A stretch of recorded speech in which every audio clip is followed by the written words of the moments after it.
Florian Philippot, vice-président du Front National, bonsoir. Bonsoir. Vous saluez, j'imagine, la mesure pragmatique de Bernard Cazeneuve, fermer les frontières pendant un mois?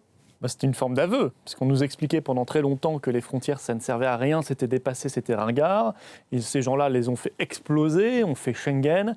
Et aujourd'hui, on nous dit que les frontières, ça peut être utile. C'est prévu par Schengen. Schengen prévoit dans l'un de ses articles la possibilité pour des États de le faire dans des circonstances particulières qui correspondent à la COP21. Oui, alors il y a la COP21, bien sûr, mais je suis un peu désolé de voir qu'on réserve les frontières et leur protection aux chefs d'État, aux puissants de ce monde, à tout le gratin qui sera invité à la COP21.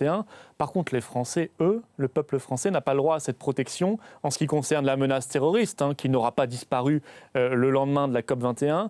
Concernant évidemment la menace islamiste, concernant la crise des migrants et l'immigration clandestine. Ce n'est pas pour les migrants qu'on rétablit des contrôles aux frontières, c'est pour notamment j'ai bien compris, oui. Des mouvements peut-être attendus de la mouvance d'ultra-gauche ou des Black Blocs qui viennent parfois d'Allemagne. C'est cette menace qu'on veut essayer oui, et M. Cazeneuve a dit ce matin sur votre antenne, et la menace terroriste. Bon, la menace terroriste s'est exprimée plusieurs fois en France, malheureusement. Il y a eu 5 attentats islamistes, dont 4 meurtriers depuis par des Français, le début de l'année.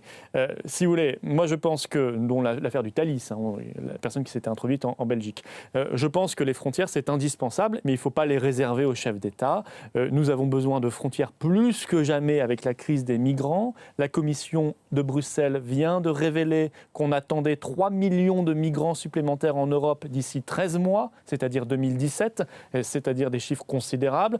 Il y a cette menace islamiste, il y a cette immigration clandestine qu'on n'arrive plus du tout à juguler, ce qui fait qu'aujourd'hui, il y a des villages de 500 habitants qui reçoivent 50 migrants, des villes comme Strasbourg qui vont en accueillir 300 à 500 là, dans les jours qui viennent, des villages de Lorraine qui en accueillent par dizaines alors qu'ils n'ont rien demandé, les maires ne sont même pas au courant ou sont mis au courant 48 heures avant. Ça, je veux dire, c'est la responsabilité aussi de M. Cazeneuve et de ses prédécesseurs, d'ailleurs de l'UMP ou du PS, qui nous ont expliqué pendant des décennies que les frontières, ça ne servait à rien et qui sont capables de les rétablir uniquement quand il s'agit de protéger les chefs d'État et tout le gratin. Il ne faut pas protéger les 80 chefs d'État, les 160 délégations étrangères qui vont fouler le sol français. Si, il ne faut pas les protéger ? Bien sûr qu'il faut les protéger.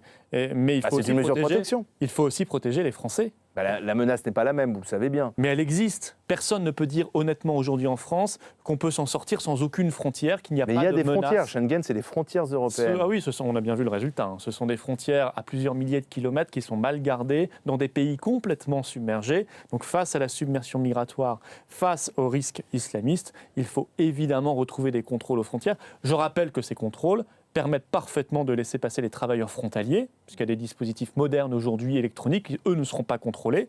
Ça ne changerait rien. En revanche, ça permettrait de faire un filtre par rapport aux filières, par rapport aux clandestins et par rapport au trafic.